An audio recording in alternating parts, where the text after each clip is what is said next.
The fist came out of nowhere. One second, Amelia Hayes was pouring coffee with a trembling hand. The next, she was on the floor of Castellano's diner. Her lips split, her ears ringing, the whole room frozen in a silence so sharp you could hear the blood drip. Derek Lawson stood over her laughing like he'd just won something. But he didn't know. He didn't know whose diner he had just bled on. He didn't know the man about to walk through that door was Vincent Castellano himself. And he had no idea that in 60 seconds he'd be the one begging on the floor. Before we go any further, do me one small favor. Hit that subscribe button and ring the bell, because tonight's story is one you'll want to finish all the way to the end. And down in the comments, tell me the city you're watching from right now.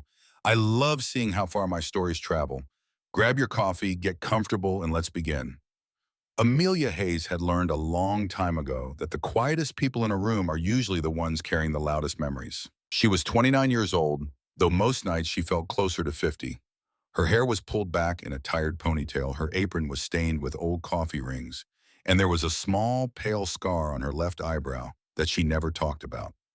Not to the cooks, not to the regulars, not to the other waitresses, not to anybody. She hadn't talked about that scar in 3 years. Not since the night she finally grabbed her duffel bag off the bedroom floor and walked out of Raymond Fletcher's apartment without looking back. Order up, Amelia. Got it, Tony. She slid 2 plates off the window, meatloaf for table 7, a grilled cheese for the trucker at the counter, and made her way across the checkered boardroom of Castellano's diner like she had 1,000 times before. Her feet ached. Her back ached. Her soul ached, if she was being honest. But none of it showed on her face. She had become very, very good at not letting anything show on her face. Here you go, Mr. Delmonico. Extra gravy, just how you like it. You're an angel, kid. Don't tell my mother. The old man laughed into his napkin. He always laughed at that joke, even though she'd said it 100 times. That was the thing about Castellano's, the same faces, the same orders, the same worn-down jokes, and Amelia loved it. God, she loved it. Because for the first time in her adult life, nothing here was a surprise. Nothing here reached across the table and grabbed her wrist. Nothing here told her she was stupid or worthless or lucky to be loved at all. Here she was safe, or at least she thought she was. You doing okay tonight, sweetheart? Angela, the older waitress with the silver hoops and the cigarette voice, leaned against the counter beside her. You look pale. I'm fine. Uh-huh. You've been eating. Angela, don't start. I'm just saying, a girl your age working double shifts, skinny as a broom handle. Angela. Fine, fine. I'll mind my business. But if you pass out in the middle of the floor, don't say I didn't warn you. Amelia smiled, the small, careful smile she had practiced in the mirror for months after she'd left Raymond. The smile that said everything is fine without actually saying anything at all. The bell above the front door jingled. She didn't look up right away. She never looked up right away anymore. Habit. Old habit born in an old apartment, the habit of a woman who had learned to keep her eyes down when a man walked into a room. But something about the energy changed. The regulars at the counter went quiet. Old Mr. Delmonico stopped chewing. Even the fluorescent hum of the kitchen seemed to dim. And that's when Angela muttered under her breath, oh, for crying out loud, not him again. Amelia finally looked up. 3 men had walked in. The one in front was tall, wide-shouldered, with a leather jacket that probably cost more than Amelia's rent, and a grin that had never once in his life been earned. Derek Lawson. She didn't know his last name yet, but she knew his type. God help her, she knew his type. He had that walk, that loose swinging, I own the world walk that always made her stomach tighten into a little fist. Angela, she whispered. Who is that? Trouble. That's who. Goes by Derek. Runs errands for the Moretti family. Thinks he's bigger than he is. Moretti. Shh, just keep your head down, honey. He usually gets bored and leaves. Derek Lawson sat down at the corner booth like he already owned it. His 2 friends slid in after him, grinning at each other, elbowing each other, already laughing at jokes they hadn't told yet. Amelia felt her throat go dry. She knew without anyone needing to say it that this booth was in her section. Angela, can you? Can't, sweetheart. I got tables 9 through 12. You know the rules. Mr. Castellano don't like us trading sections without permission. Just this once. Honey, Angela put a hand on her arm, gentle but firm. You gotta stop being afraid of men in booths. You're safe here. This is Castellano's. Nothing happens inside Castellano's. Understand me, nothing. Amelia nodded. She didn't believe it, but she nodded. She picked up her little pad, tucked a pen behind her ear, and walked over to the booth. Evening, gentlemen.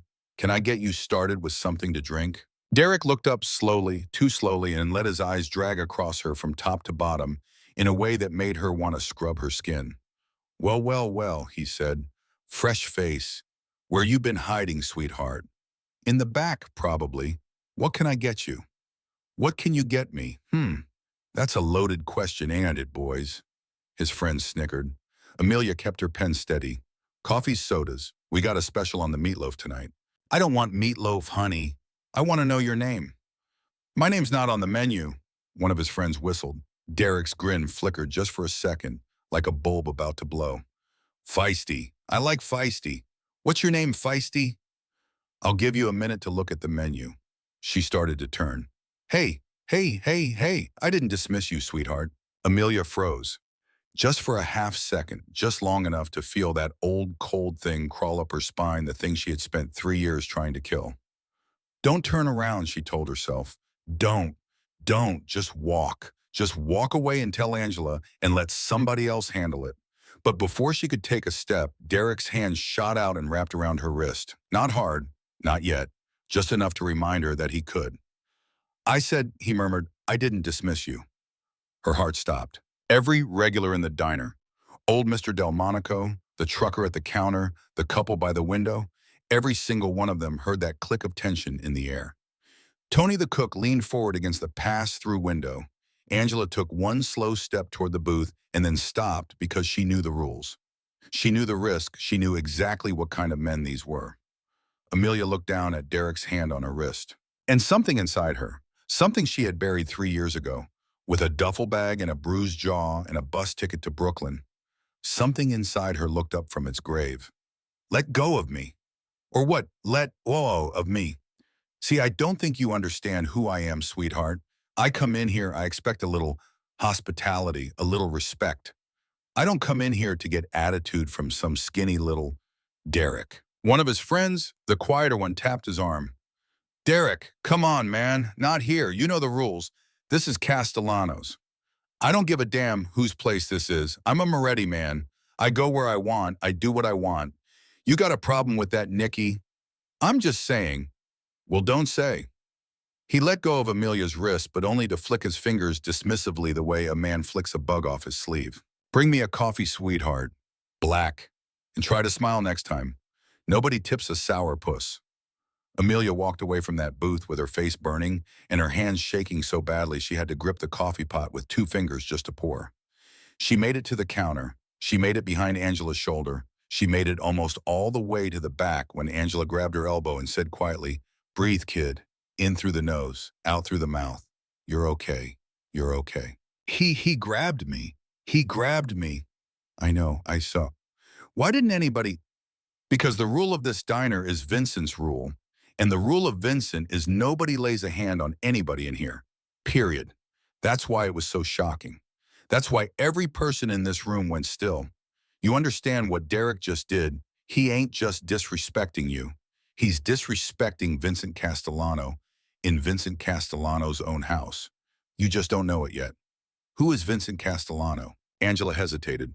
Then she lowered her voice until it was barely a whisper. He's the reason you've been safe working here, honey. He's the reason nobody cusses in this diner. He's the reason rival mob guys can sit 4 feet apart and eat their eggs in peace. He owns this place. He owns a whole lot of things. And he has exactly one rule. What's the rule? No violence. Ever. In Castellanos. The word violence hung in the air like smoke. Amelia picked up the coffee pot again. Her hand had stopped shaking. Something quieter had taken its place, something more dangerous. She was tired. She was so tired. Tired of men like Raymond. Tired of men like Derek. Tired of flinching, of swallowing, of making herself smaller in booths and kitchens and hallways and bedrooms. She had run halfway across the country to stop being this woman. Angela? Yeah. I'm going to bring him his coffee, and then I'm going to tell him to leave. Honey, I'm done. I'm done. Angela's eyes filled up for just a second.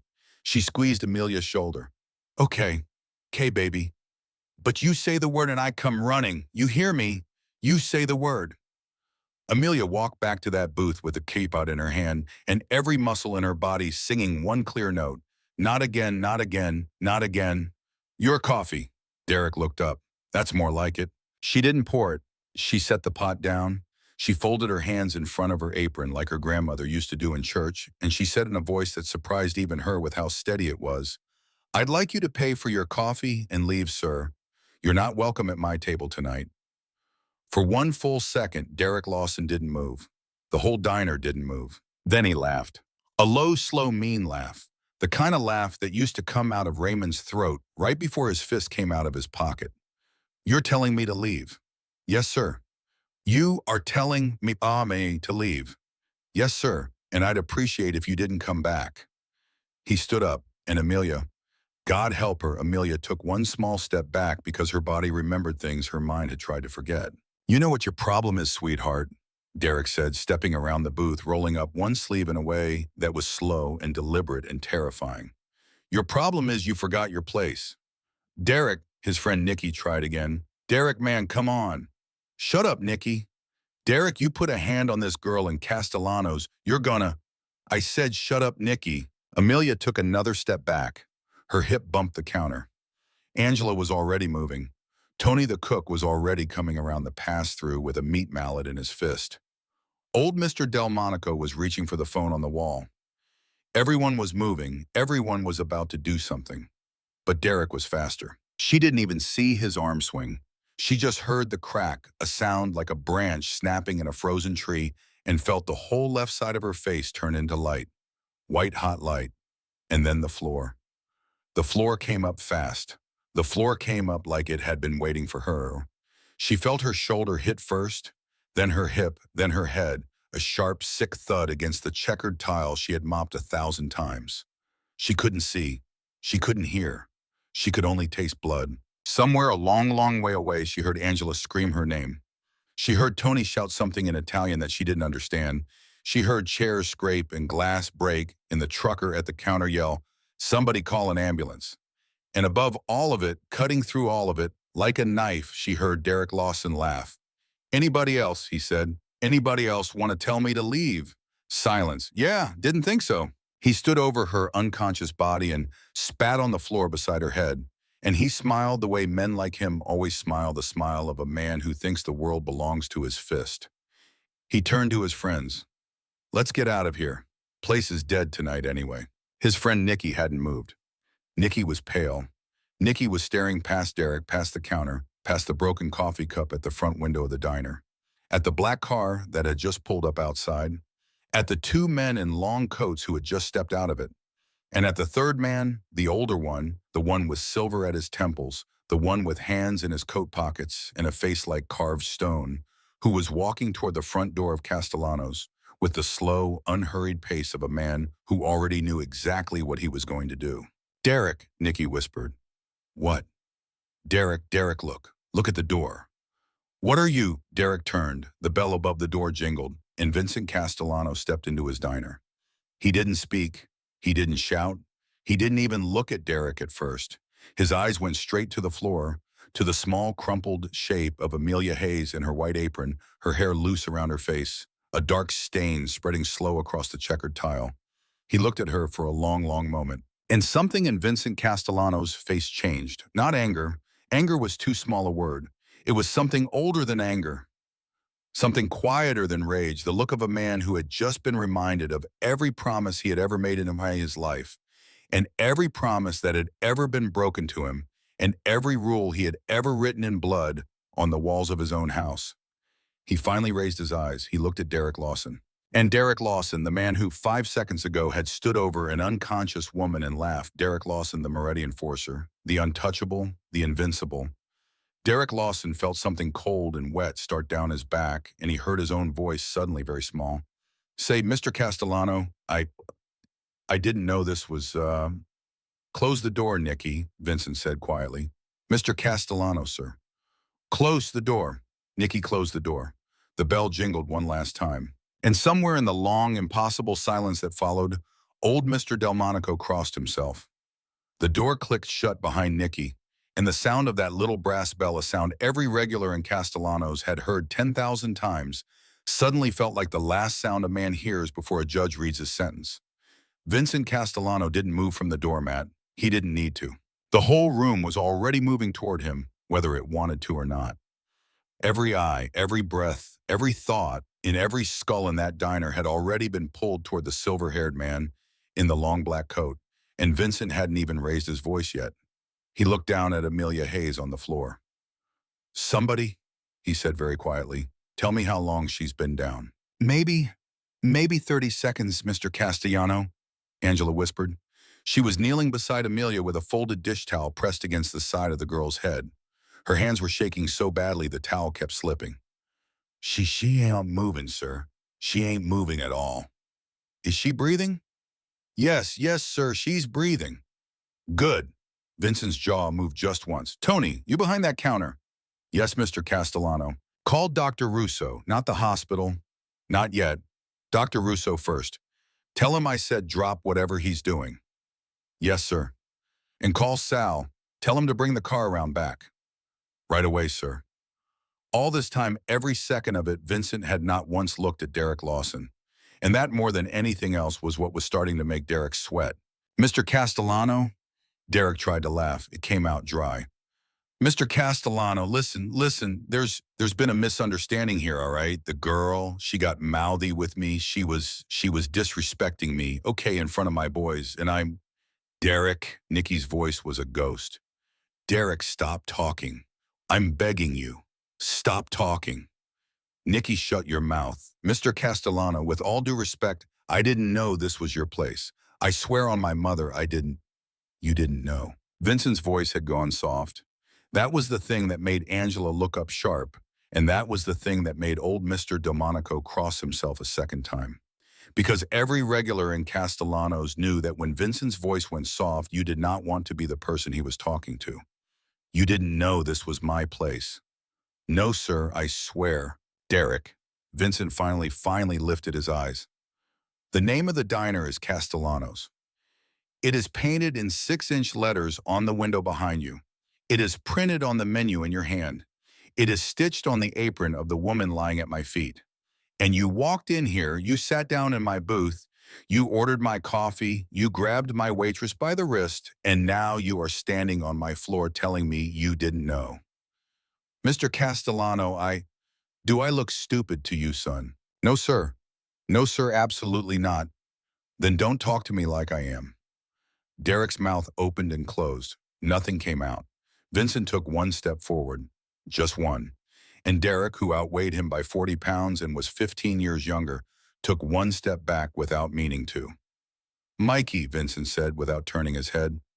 "Paulie," the door. The two men in long coats who had walked in behind Vincent stepped quietly into position, one in front of the front door, one in front of the kitchen hallway. They didn't draw anything. They didn't have to. They just stood there with their hands folded in front of their belts the way ushers stand at a funeral. Nikki whimpered. There was no other word for it. A grown man, 28 years old, 6 feet tall, and he whimpered.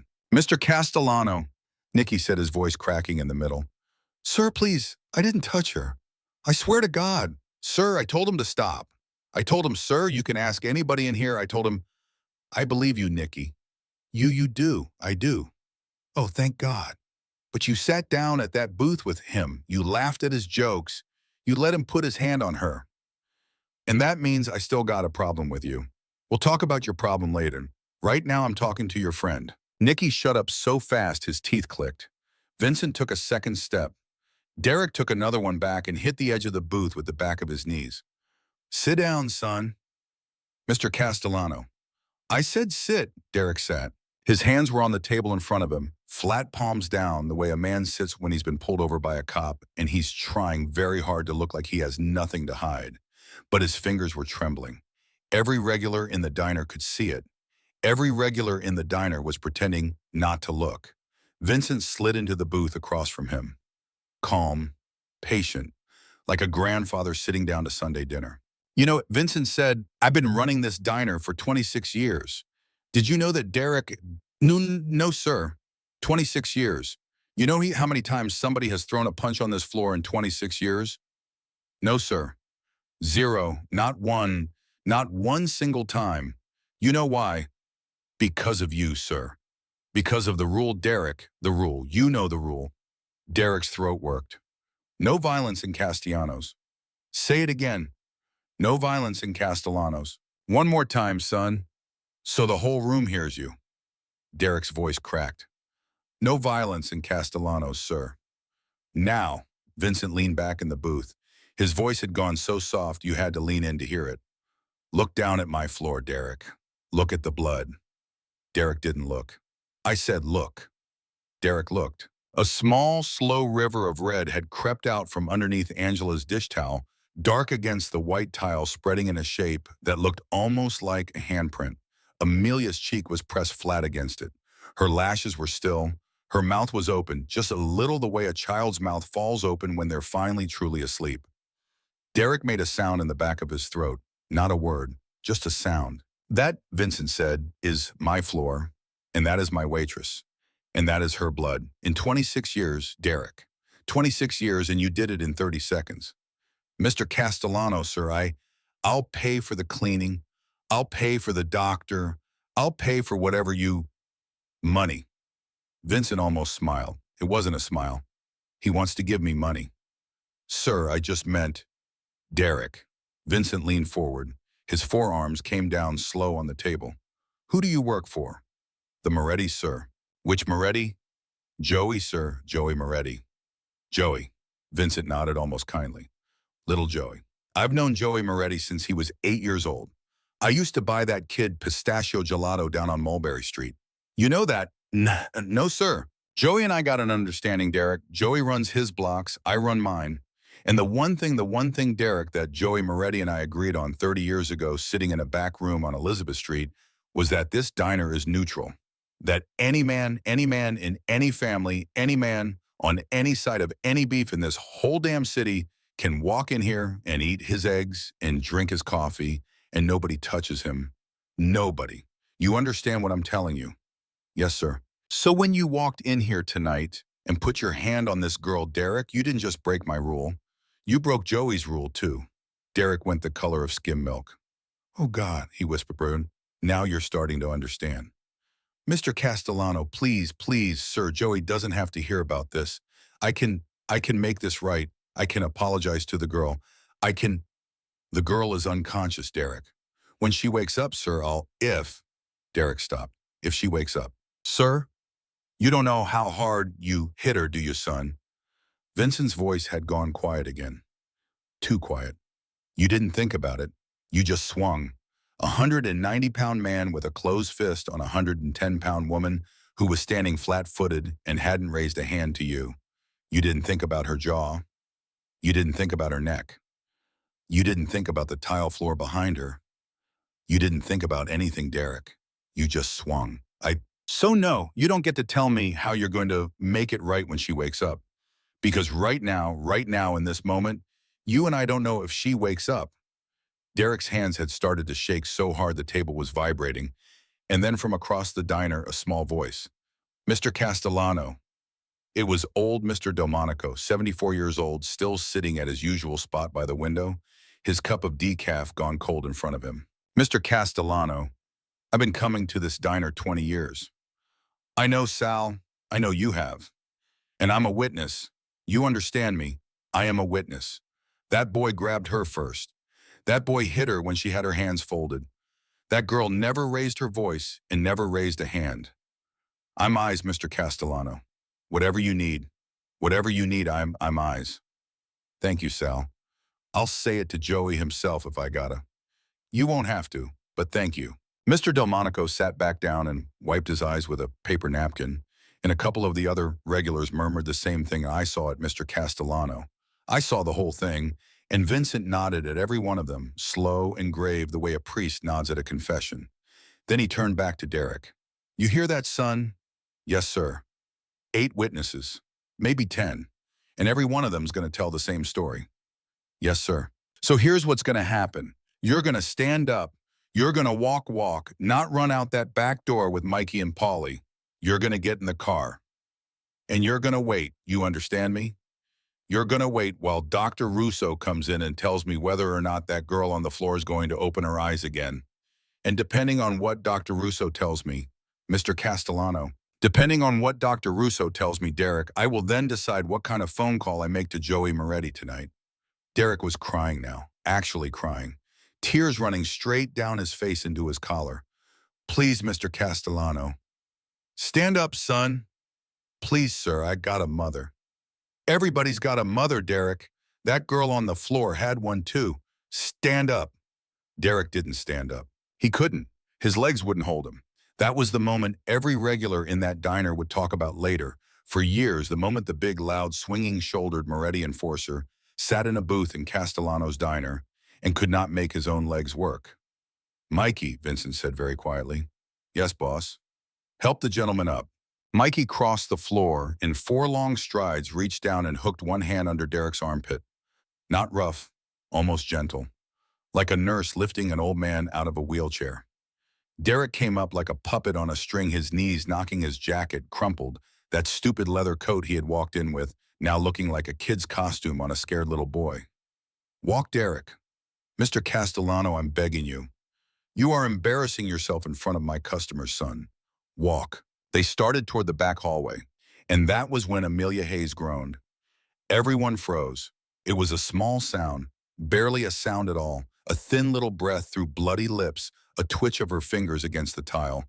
Angela gasped and leaned down close. Baby, baby, can you hear me? It's Angela. It's Ang, sweetheart. You're okay. You're okay. Don't try to move. Don't try to. Amelia's eyelashes fluttered. Ang, I'm here, baby. I'm right here. My head. I know, sweetheart. I know the doctor's coming. The doctor's coming. Right now, you just stay with me, okay? You stay with Angela. Vincent Castellano, who had been halfway to the back hallway, one hand on the small of Derek's back, stopped dead in his tracks. He turned around. And for the first time that night, the silver-haired man in the long black coat, the man whose voice had never once risen above conversational, the man who had put the fear of God into a Moretti enforcer, without so much as lifting a finger, that man's face changed. It softened. Something old and tired and deeply, deeply sad moved across Vincent Castellano's face, and anyone who had known him long enough would have sworn in that moment that they were looking at a different man entirely. Paulie, take him. I'll be there in a minute. Yes, boss. Paulie took Derek's arm from Mikey and walked him the rest of the way down the hall, and Derek went without another word, his head down his shoulders, shaking. Vincent walked back across the diner floor, slow, careful the way a man walks in church, and knelt down on one knee beside Amelia Hayes. He didn't touch her. He didn't have the right to touch her, and he knew it. Miss, Amelia's eyes, glassy and unfocused, rolled toward the sound of his voice. Miss, my name is Vincent. I own this diner. Can you hear me? Yes. I want you to listen to me very carefully. A doctor is coming, a very good doctor. He is 2 minutes away. You are not going to the hospital in a city ambulance. You are going in my car with my doctor to a place where you will be looked after and nobody will bother you and nobody will send you a bill. Do you understand? I can't afford, Miss. Vincent's voice cracked just slightly on the word. You are not paying for a single thing. Not tonight, not tomorrow, not ever. Do you understand me? She blinked at him. A tear came out of the corner of her eye and ran sideways down her temple into her hair. Who? She whispered. Who are you? I'm the man who's sorry, miss. What? I'm the man who's sorry this happened on my floor. Angela was crying. Mr. Delmonico was crying. Tony the cook was standing in the kitchen doorway with one hand over his mouth and the other still holding the phone. And Tony the cook was crying too. I got tables, Amelia mumbled. I gotta finish my... Your tables are taken care of, miss. Angela's got 'em. I got her honey, Angela sobbed. I got all of 'em. You just stay quiet, baby. It's so cold. Vincent took off his long black coat, the coat that every regular in the diner had only ever seen him in, and he laid it across her shoulder to knee like a blanket. Better. Yes. Good. The little brass bell above the back door jingled, and a short, bald man with a leather doctor's bag came hurrying in, breathing hard. Vincenzo, where is she? Here, Tommy. Right here. Dr. Russo dropped to his knees and went to work without another word, and Vincent stood up slowly and For a long moment, he just stood there looking down at Amelia Hayes, at the small, pale, bloodied woman sleeping under his coat on the floor of his diner, and nobody in that room, not one single person, could read the look on his face. Then he turned toward the back hallway, toward the parking lot, toward the black car, toward Derek Lawson. "Tony." "Yes, Mr. Castellano." "Get me Joey Moretti on the phone." "Right now, sir." "Right now." And Vincent Castellano walked out of the dining room without another word, the hem of his shirt cuff rolled up 1/4 turn, his hands loose at his sides, and every person left in that diner, down to the last old man with a cold cup of decaf, understood in their bones that something tonight had only just begun. The back room of Castellano's diner had only one light bulb, and it had been burning since 1987. Vincent liked it that way. The room was small and square and smelled like old coffee and older secrets, and when Vincent Castellano walked somebody into that back room, the whole neighborhood knew the conversation being had in there was one that couldn't happen anywhere else. Derek Lawson was already in the chair when Vincent walked in. Paulie had put him there. Paulie hadn't needed to tie him down.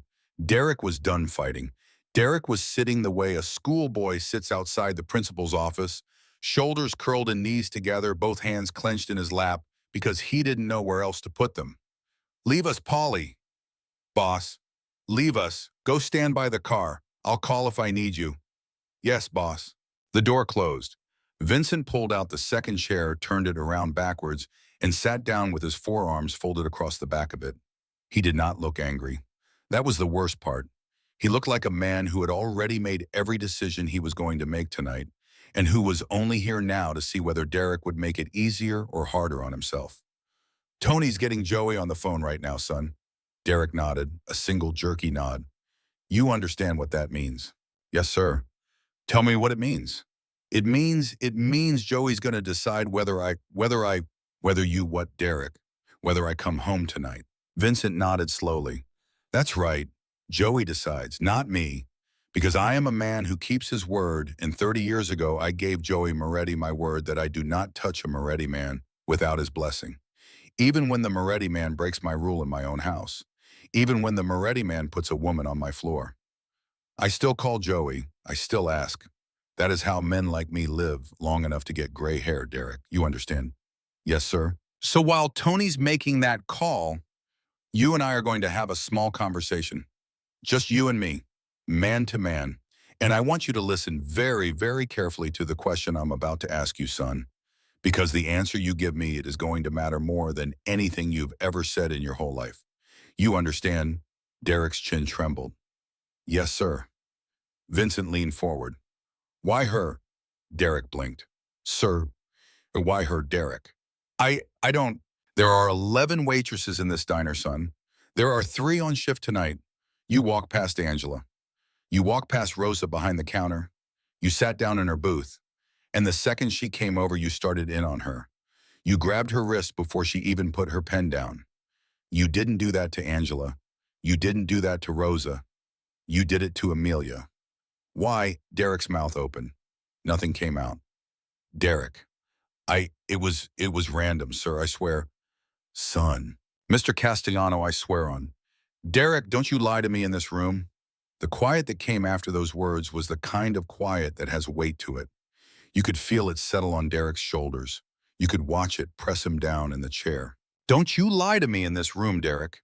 Because if Joey Moretti comes on that phone in 3 minutes and tells me to let you go, and then 6 months from now, a year from now, I find out that you walked into my diner tonight with a name in your pocket and that name was hers, you are going to wish Joey had said something else on that phone call. Do you understand me, son?" Derek started crying again. Not the loud crying from before, the quiet kind, the kind that comes from a place a man doesn't usually visit. He said, "I just had to scare her, Mr. Castellano." He said. Vincent went very, very still. "Who said Derek?" He said nobody was going to get hurt. He said she was going to see me come in and she was going to run out the back and I was just supposed to make her run, sir. I was just supposed to scare her so bad she quit her job and packed her bag and got on a bus. And who said Derek? Derek swallowed. A guy in a bar. Paid me $2,000. I never saw him before. I swear to Christ, Mr. Castellano, I swear on my mother's grave. His name. He didn't give me Derek. Raymond, the name burst out of Derek's mouth like he'd been holding it underwater. Raymond something. Fletcher, Raymond Fletcher. From up in Albany, that's all I got, sir. That's all I got. He was just some guy in a bar with a picture in his hand and $2,000 in an envelope. And he said the girl used to be his wife and she run off on him and he just wanted her to come home. That's what he said, sir. I swear to God, I didn't know. I didn't know she. Vincent Castellano did not move. He did not blink. He sat there, forearms folded on the back of that chair, for a count of 5 full seconds. And in those 5 seconds, Derek Lawson would later swear that he watched the temperature in the room drop 10 degrees. Raymond Fletcher, Vincent said.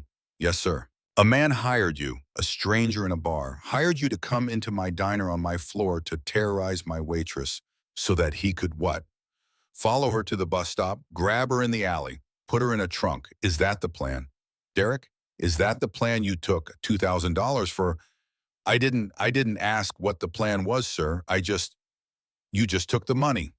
Yes, sir. You just took the money and you didn't ask. Yes, sir. Vincent slowly let out a breath. It wasn't a sigh. It was something smaller and older and much more dangerous than a sigh. It was the breath of a man who has just been handed a knife and is trying to decide how many pieces to cut with it. Is he still in the city, Derek?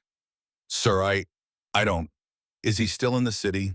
Yes, sir. He said he was staying somewhere downtown, somewhere near the bus terminal. That's what he said. He wanted to be able to see her if she ran. The back door of the little room cracked open 6 inches. Tony leaned in. He was holding the diner's old wall phone stretched around the corner on its long cord, one hand over the receiver. Mr. Castellano, Joey's on.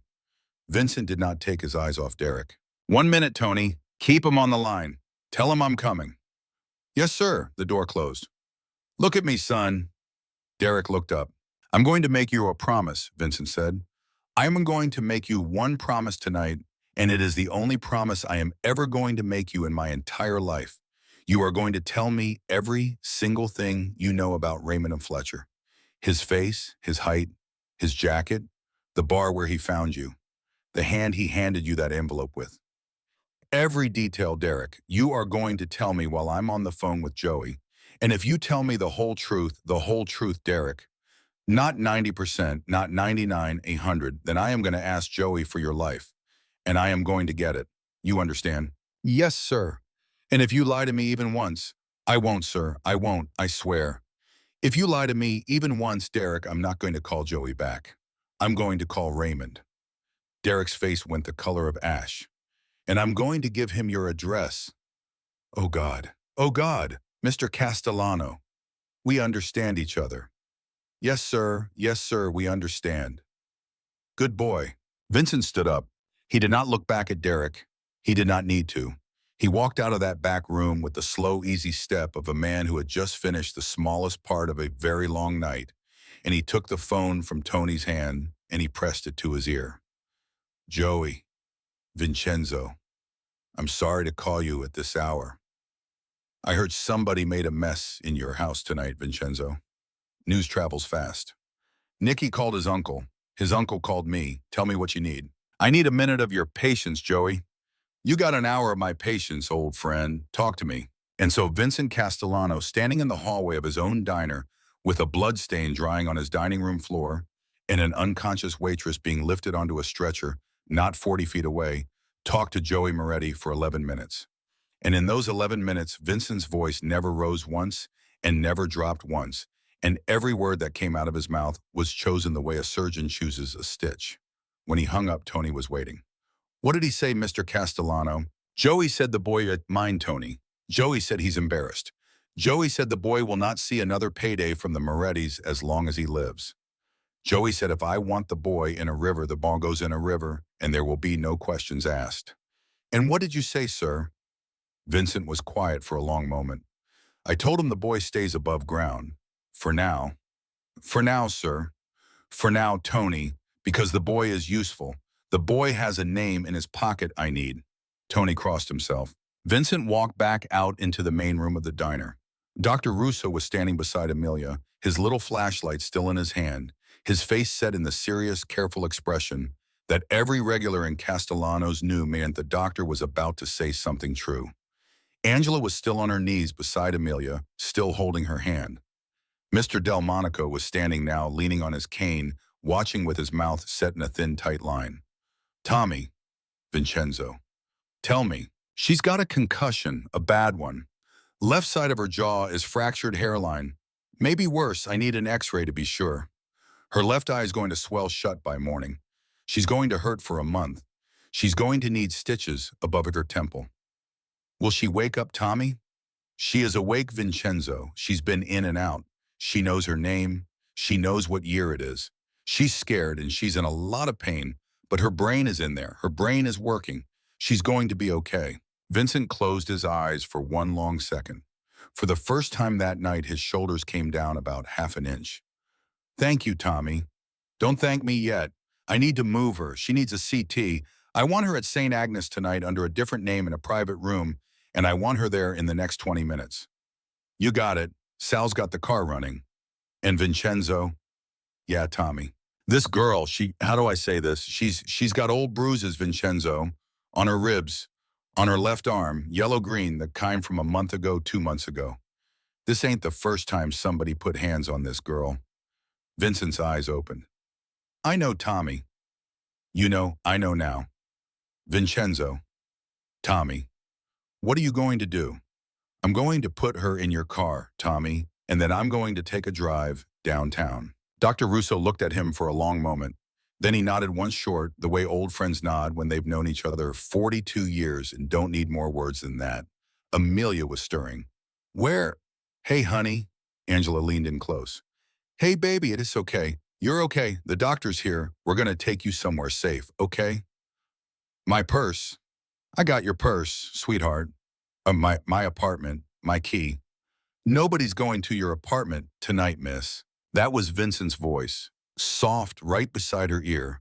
Amelia's good eye rolled toward him, glassy, uncertain. Me, miss? You're the one who, I'm the one who owes you an apology, miss, for what happened on my floor. I'm going to spend a long time making it right. I don't understand. You don't have to understand anything tonight, miss. You have to go to sleep in a clean bed and let the doctor put you back together. Everything else can wait. My job. Your job is safe. Your paycheck is safe. Your apartment is safe. For the next 6 weeks, miss, you are going to rest. You are going to eat. You are going to heal. And you are not going to worry about a single bill. I promise you that on my mother's name. Amelia's good eye filled up. Why what, miss? Why are you doing this? You don't even know me. Vincent was quiet for a long second. Then he said very quietly, I had a daughter once, miss, a long time ago. She was about your age, and she came home one night with a bruise on her face just like the one you're going to have in the morning. And I didn't move fast enough. I was across the country on a thing. I got the call. I got on a plane. I got there too late. Do you understand what I'm telling you, miss? Amelia's lip was trembling. I'm sorry. No, miss. No. You don't say that word to me tonight. Not one time. The people who are sorry tonight are the people who did this to you. And I promise you, miss, I promise you on my daughter's name, every one of them is going to say that word to me before the sun comes up. Everyone. Amelia's good eye blinked slowly. There's more than... Yes, miss, there's more than one. Raymond. The name came out of her mouth in a whisper, and when it did, the whole diner went still. Angela's head snapped up. Dr. Russo's hand paused on Amelia's wrist, and Vincent Castellano leaned in close and said very softly, very gently, the way a grandfather tells a child that the monster under the bed is already gone. I know, miss. I know his name. You are safe now. Go to sleep. She closed her good eye. Dr. Russo and Sal lifted the stretcher together, careful, and they carried her through the back hallway and out into the car that was waiting in the alley with the engine running. Angela rode with her. Mr. Delmonico stood and watched them go, leaning on his cane, and the old man crossed himself a third time as the black car's tail lights disappeared down the block. Vincent stood alone in the middle of his dining room floor. He looked at the blood on the tile. He looked at the coffee pot still sitting on the table in the corner booth. He looked at his own hands, and then quietly, almost to himself, he said, Tony, Yes, Mr. Castellano. Lock the front door. Flip the sign. We're closed for the night. Yes, sir. Polly. Yes, boss.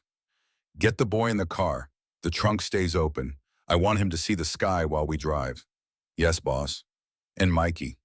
Yes, boss. Get me an address downtown. A motel near the bus terminal. A man named Raymond Fletcher. Checked in the last 72 hours. Alone. On it, boss. Vincent reached up and rolled his right shirt cuff down, slow and careful, and buttoned it at the wrist. Then the left. Then he pulled his long black coat up off the back of the booth where Angela had draped it after they'd lifted Amelia onto the stretcher, and he slid his arms into the sleeves one at a time. Tony was watching him from behind the counter, a dish rag forgotten in one hand. Mr. Castellano, sir. Yeah, Tony. You haven't gone out on a thing in 8 years, sir. Vincent buttoned the top button of his coat. I know, Tony. Sir, some things a man retires from, Tony, and some things a man doesn't. He walked to the front door. He paused at the little brass bell, and without turning around, without raising his voice, he said one last thing to the empty dining room of the diner he had run for 26 years. Nobody, he said, nobody lays a hand on a woman in Castellanos. He opened the door, the bell jingled, and Vincent Castellano walked out into the night. The black car pulled away from the curb, with 3 men inside it and 1 man in the trunk, and nobody in the car said a word for the first 6 blocks. Vincent sat in the back seat. Mikey drove. Paulie rode shotgun with a cell phone pressed to his ear, muttering softly in Italian to someone on the other end, writing an address on a matchbook with a stub of a pencil. Every few seconds, the car would bump over a pothole, and from the trunk you could hear a small, muffled thud, Derek's shoulder hitting the wheel well, and then silence again. Paulie? Yeah, boss. You got it. Got it. The Belmont Arms, room 212, checked in Tuesday afternoon under the name Ray Fletcher, paid 3 nights in cash. The clerk said the guy's been going out every evening around 7, coming back around 2 in the morning, real regular, real quiet. He's in the room right now. How do we know that? Clerk says his key's not on the hook. Good. Mikey glanced up at the rearview mirror. Boss, you want me to take the long way? Take the long way, Mikey. Yes, boss. Vincent turned his head toward the window. The city was sliding past the bodegas with their metal grates half down. The old men out on stoops, smoking the kids on the corner, with their hoods up, and Vincent looked at all of it and didn't see any of it because in his mind, he was sitting in a hospital waiting room in Denver, Colorado 8 years ago, listening to a doctor he didn't know tell him in a quiet, apologetic voice that his daughter Sophia had passed at 4:17 that morning, and there was nothing more they could have done, and he was so sorry for his loss. Vincent closed his eyes. He hadn't thought about that waiting room in a long time. He had spent 8 years building walls around it.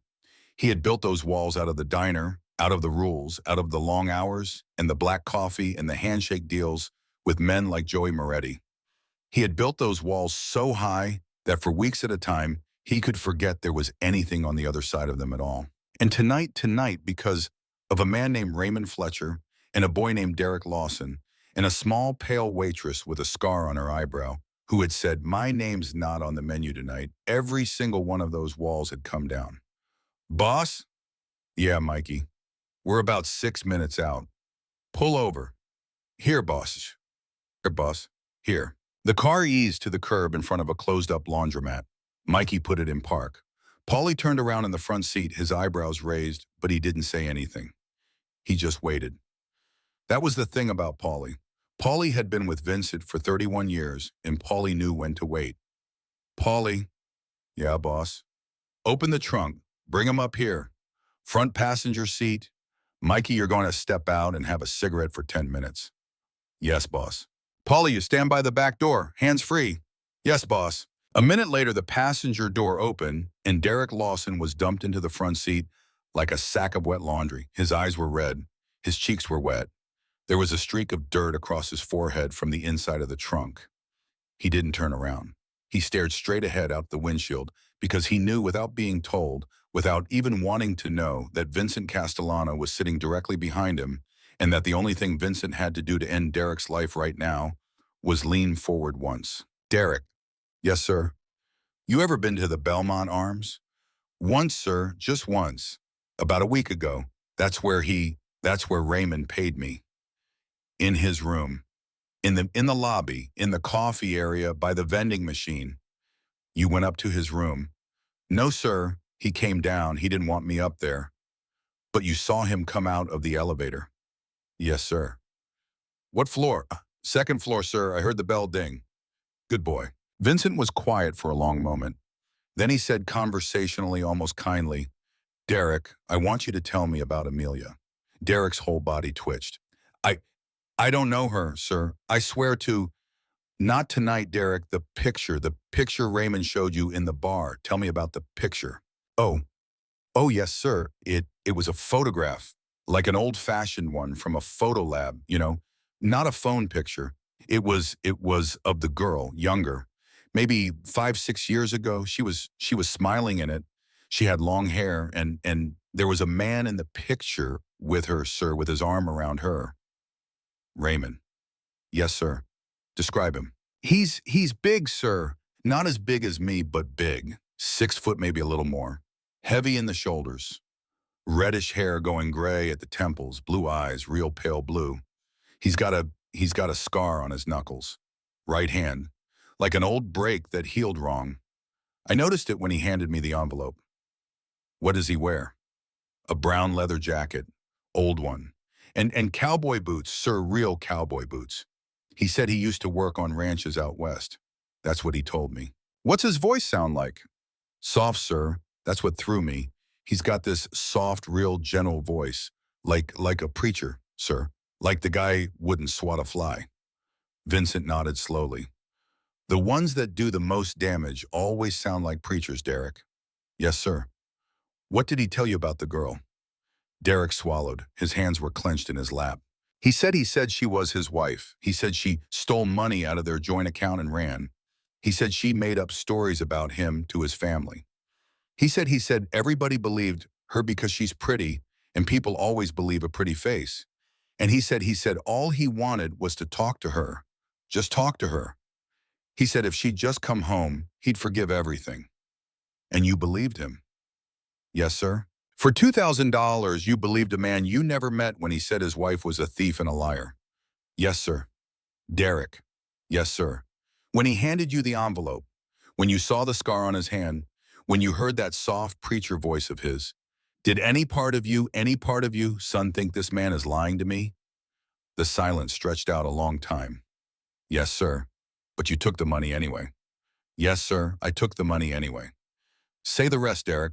Derek's face crumpled. Because I didn't care, sir. Because it wasn't my problem.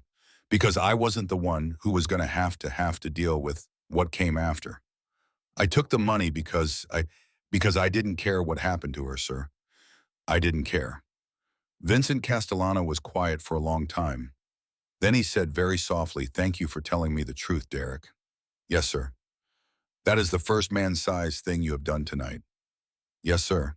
Now I want you to listen to me very carefully, because I am about to tell you what is going to happen in the next 30 minutes, and I am going to tell you exactly once. Yes, sir. Mikey is going to drive you to a place I own out by the water. You are going to sit in a room there with Paulie, and you are not going to move. You are not going to call anybody. You are not going to touch a phone. You are not going to use a bathroom without Paulie standing next to you. You are going to sit. You are going to breathe. You are going to wait. Yes, sir. If the sun comes up tomorrow and I am still alive, Derek Paulie is going to drive you to a bus station. He is going to put you on a bus. That bus is going to go somewhere that is not New York. You are not going to come back to New York. You are not going to call Joey Moretti. You are not going to call your mother. You are going to get off that bus in some town you have never heard of, and you are going to find a job washing dishes or digging ditches or sweeping floors. And you are going to do that job, Derek, every day for the rest of your life, like a man who has been given a second chance that he did not earn. Do you understand me? Yes, sir.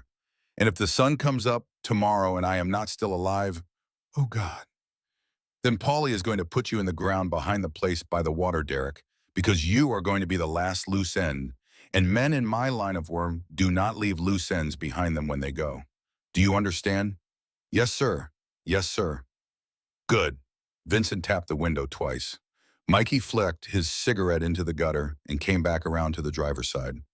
Mikey. Yes, boss? Take the boy to the house by the water. Stay with Paulie. Keep him quiet. Yes, boss. And you? Drop me 2 blocks from the Belmont. I'll walk the rest. Boss, Mikey. Yes, boss. I want to walk the rest. Yes, boss. The car pulled away from the laundromat and took the back streets quiet, careful the long way. Derek Lawson stared straight ahead the whole drive and did not say one more word. And every block they drove, Vincent Castellano felt something inside himself he had not felt in 8 years, a thing that was not anger and was not grief and was not even rage. It was something cleaner than any of those. It was the thing he had felt once in a hospital waiting room in Denver the moment the doctor finished speaking and walked away. The thing he had made himself stop feeling before he walked out of that waiting room and got back on a plane. He had called it back then the debt. It was a debt he had never paid. Tonight he was going to pay part of it. The car let him out 2 blocks from the Belmont Arms. He told Mikey to keep driving, and Mikey did. The taillights disappeared around the corner. Vincent stood on the sidewalk in his long black coat alone in a neighborhood he hadn't walked in 30 years, and he put his hands in his coat pockets and began to walk. He walked like a man going to church. Unhurried. Patient. And the whole time he walked, he was talking to his daughter in his head. He didn't do that very often. He had mostly stopped doing it because it hurt too much, and because Sophia had never answered, and because 8 years was a long time to talk to somebody who wasn't there. But tonight he talked to her. He told her about the girl on the floor of the diner. He told her about the bruises Dr. Russo had found on her ribs. He told her about the soft-voiced man at the Belmont Arms, and he told her that her father was sorry, so sorry, that he hadn't gotten to Denver in time, and that tonight he was going to do for somebody else's daughter what he had not been able to do for his own. Forgive me, Sophia, he thought. Forgive me for what I'm about to do. And in his head, just for a second, he thought he heard her voice say, "Go, Daddy, go." The Belmont Arms had a front desk that hadn't been updated since 1971, a lobby that smelled like old carpet shampoo, and a night clerk named Eduardo, who took one look at Vincent Castellano walking through the front door and knew with the clarity that only night clerks possess that he was about to be paid a great deal of money to see absolutely nothing. Vincent walked up to the desk. He reached into his coat pocket. He took out a folded stack of hundreds. He set it on the counter. Good evening. Good evening, sir. Room 212, Raymond Fletcher. Yes, sir. I am going to go up and knock on his door. I am going to talk to him. I am not going to raise my voice. I am not going to break anything. When I come back down in 15 minutes, you and I are going to shake hands and you are going to have forgotten my face. Does that sound agreeable to you? Eduardo looked down at the stack of hundreds on the counter. Eduardo looked up at Vincent Castellano. Eduardo slid the stack into the drawer. Good evening, sir, Eduardo said. The elevator is to your left. Thank you. Sir. Yeah. The gentleman in 212 has been drinking, sir, heavily. I brought ice up about an hour ago. Thank you, Eduardo. Sir. Yes. My daughter is 19, sir. Vincent paused at the elevator. Good for you, Eduardo. Yes, sir. God bless you, sir.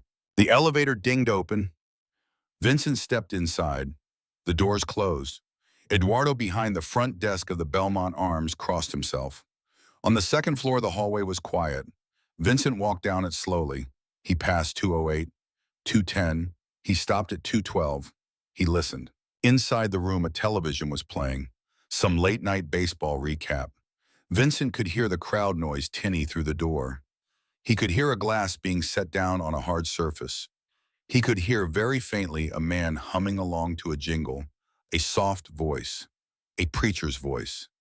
Vincent Castellano raised his hand. He knocked on the door.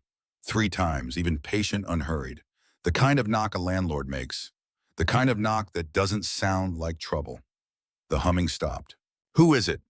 The voice was exactly as Derek had described it. Soft, warm, almost kind. The voice of a man who could talk a woman out of a restraining order. The voice of a man who could make his own wife's family stop believing her. The voice of a man who could hand another man $2,000 in a hotel lobby for the pleasure of watching his wife get dragged out of her own workplace in front of strangers. Vincent Castellano breathed in once through his nose. And then he answered in a tone so gentle, so apologetic, so polite, that Raymond Fletcher inside that room smiled to himself and started toward the door. "Front desk, sir. Complimentary bottle of wine. Compliments of the house." "Oh," the soft voice chuckled. "Oh well, how about that? Just a second." A chain slid, a lock turned. The door opened 6 inches, and a man with reddish hair going gray at the temples in a brown leather jacket that smelled of cigarettes and whiskey looked out with a pleasant, expectant smile already on his face. And then that smile died. Because the man standing in the hallway of the Belmont Arms at 1:17 in the morning was not a front desk clerk. He was not holding a bottle of wine. He was a silver-haired stranger in a long black coat, with his hands folded quietly in front of him, with a face like carved stone, with eyes that had been looking at Raymond Fletcher for a long, long time, before Raymond had even opened the door. "Mr. Fletcher, who the hell are you?" "My name is Vincent Castellano. You do not know me, but I believe you know my waitress." Raymond Fletcher tried to close the door. He was not fast enough.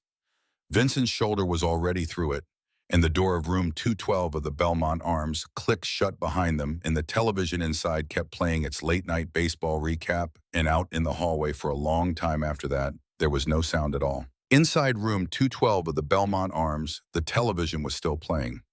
The sportscaster was still recapping the ninth inning, and Raymond Fletcher was backing up across the carpet, both hands raised with the expression of a man who was finally being looked at the way he had spent his whole life looking at other people. Mr. Castellano, sir, there's been a mistake." "Sit down, Mr. Fletcher." I don't know any waitress, sir. I think you got the wrong room." "Sit down." Raymond sat down, not because he wanted to, because his legs gave out. Vincent pulled the other chair over and sat across from him, knees almost touching. He did not take off his coat. He folded his hands on his knees, the way a priest folds his hands in a confessional, and he waited until Raymond's eyes were locked on his, and then he spoke. "Amelia Hayes." Raymond's mouth opened. Don't you dare lie to me in this room, Mr. Fletcher. Not one word. Not one. I have had one liar in my face tonight already, and that one I let live. You will not find me in the same mood twice." "Yes, sir." "Amelia Hayes." "Yes. Your wife." My ex-wife, sir. She left me 3 years ago." "She ran from you 3 years ago, Mr. Fletcher." "That is a different thing." "Yes, sir. You paid a man $2,000 on Tuesday night to go into my diner and frighten her so badly that she would quit her job, pack her bag, and get on a bus." "Yes, sir." "Why the bus, Mr. Fletcher?" "Sir." "Why the bus? Why not her apartment? Why not the sidewalk outside her building? Why the bus, Mr. Fletcher?" Raymond's throat worked. Because she'd have to come down to the terminal to buy the ticket, sir, and I was going to be at the terminal." "You were going to be at the terminal?" "Yes, sir." "And what were you going to do at the terminal, Mr. Fletcher?" I just wanted to talk to her, sir. What were you going to do at the terminal?" Raymond Fletcher started to cry. Not the way Derek had cried, not the scared boy cry. Raymond cried the way a man cries when the mask he has worn for 20 years finally slips off his face in front of somebody who is not going to let him put it back on. "I was going to take her home, sir." "Take her home how, Mr. Fletcher?" In the trunk, sir." Vincent was quiet for a long, long moment. Then he said almost gently, "Thank you for telling me the truth." "Please, sir, please. Stand up." "Mr. Castellano, please." "Stand up, Mr. Fletcher." Raymond Fletcher stood up. His knees were shaking so hard they were knocking. His big shoulders, the shoulders that had pinned a 24-year-old girl against a kitchen wall 100 nights in a row, those shoulders were trembling like a child's. "Turn around." "Sir, turn around. Hands behind your back. I'm not going to hurt you tonight, Mr. Fletcher." "You don't rate." And for the first time that night, Raymond Fletcher understood something about himself that he had spent 46 years never understanding. He was small. He had always been small. He had only ever been big in one kitchen, in one apartment to one woman, and now the one woman had gotten away from him, and in any other room to any other man, Raymond Fletcher was exactly what he had always been, a coward with a soft voice and a scar on his knuckles. Mikey. The door of room 212 clicked open. Mikey had come back. He was standing there with his hands folded in front of his belt, the way ushers stand at a funeral, and he had a roll of duct tape in one hand. Yes, boss. Wrists, ankles, mouth, no marks on the face. Yes, boss. He's going with us to the place by the water. Yes, boss. He is not going to leave the place by the water, Mikey. Understood, boss. Raymond Fletcher made a sound in his throat that was not a word. Vincent turned his head toward him almost kindly. Mr. Fletcher, I want you to understand something. I am not doing this because you hit her. Men hit their wives every day in this city, and I do not drive to their motel rooms because it is not my business. I am doing this because you paid a stranger $2,000 to put her on my floor. You made it my business, Mr. Fletcher. You walked into my house. That was your mistake, not the bruises on her ribs, not the bus station. My floor. Do you understand? Raymond Fletcher was crying so hard he couldn't answer. Mikey, yes, boss. Get him out of here. And Vincent Castellano walked out of room 212 of the Belmont Arms, down the hallway into the elevator, and through the lobby, and as he passed the front desk, he did not look at Eduardo, and Eduardo did not look at him. They had already shaken hands. They had already forgotten each other's faces.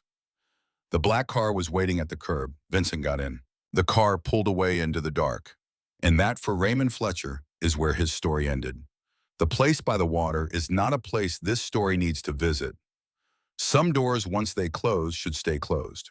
What the regulars of Castellanos would later agree on over many years and many cups of coffee was simply this, that Raymond Fletcher was never seen in New York again, and that the question of where he went was a question nobody in that diner ever asked out loud. The sun came up over Brooklyn at 6:14 that morning.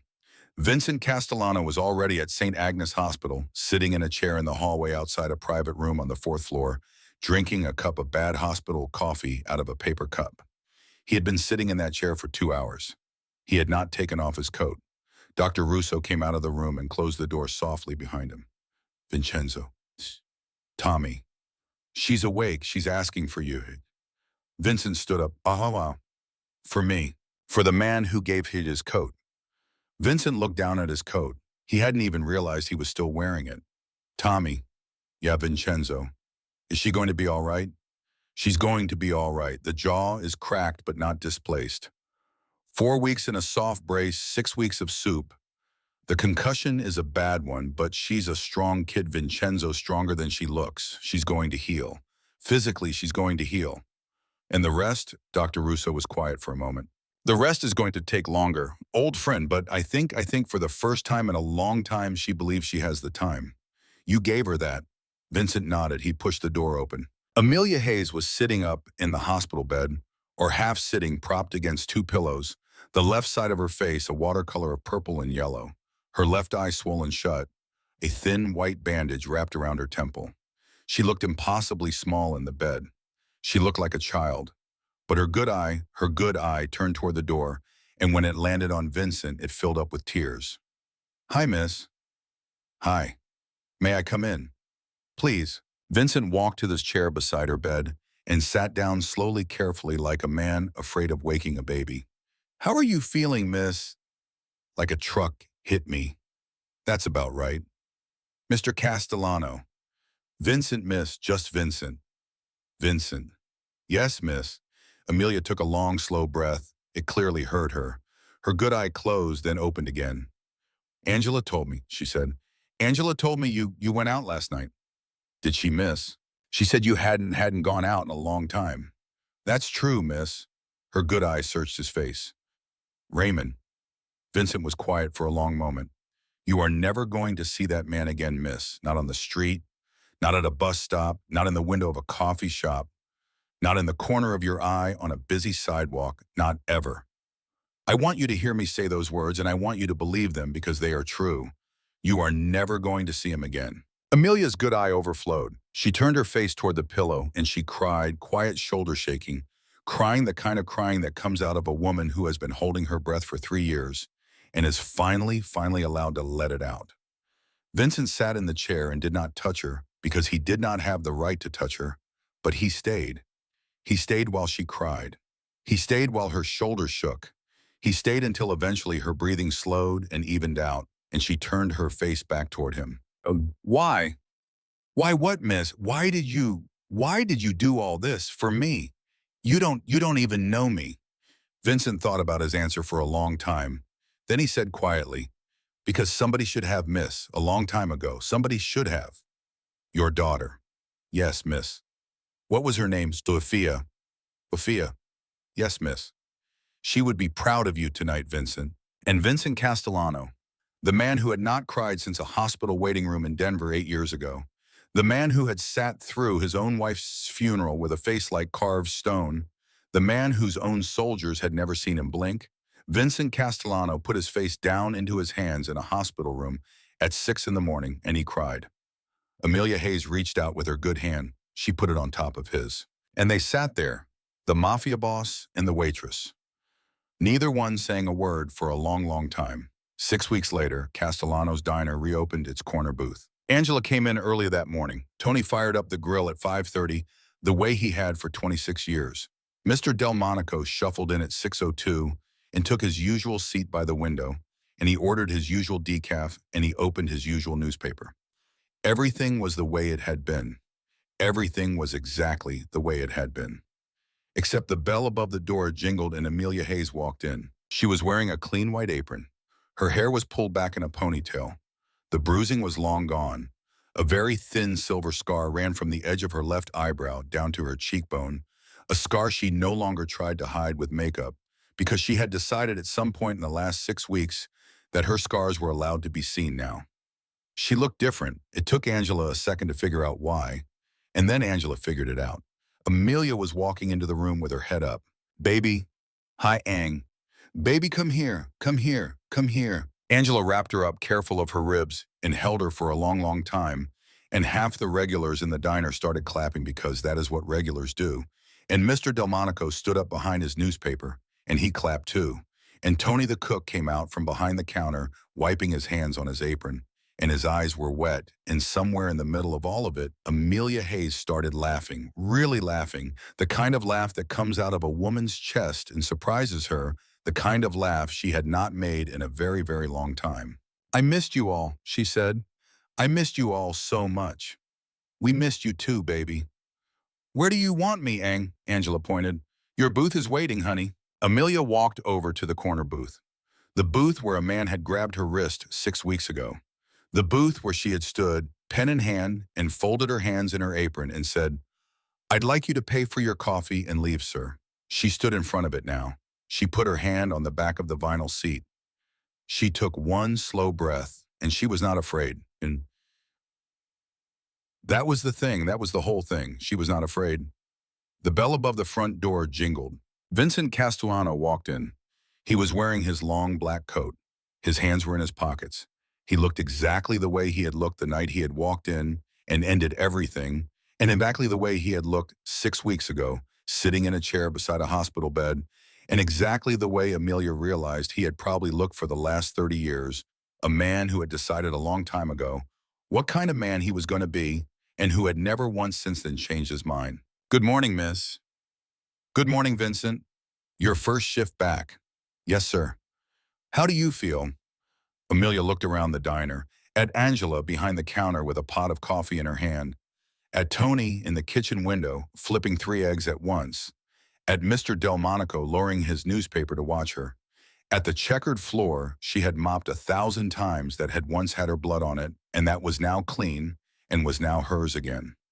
She looked back at Vincent Castellano. "I feel like I'm home, sir." Vincent nodded, slow and grave. "Then welcome home, miss." He walked to a booth near the window. Angela was already pouring his coffee. Amelia tied her apron strings behind her back, tucked her pen behind her ear, and picked up her pad. She walked across the diner floor with her head up. She walked to the regulars at the counter, and she said, "Good morning, Mr. Delmonico." And she said, "Refill, Mr. Russo." And she said the usual, "Freddie." And every one of them smiled at her, and every one of them called her honey, and every one of them, every single one of them, made sure she could see their eyes. She was theirs now. She was home. And Vincent Castellano sat in his booth by the window with his coffee in his hand, and he watched her move through the diner she had come back to, and he thought for the first time in 8 years that somewhere, somehow, his daughter Sophia was watching too. He set his coffee down. He folded his hands on the table, and he smiled. The diner was open, the rule still stood, and Amelia Hayes was never going to run from anyone again.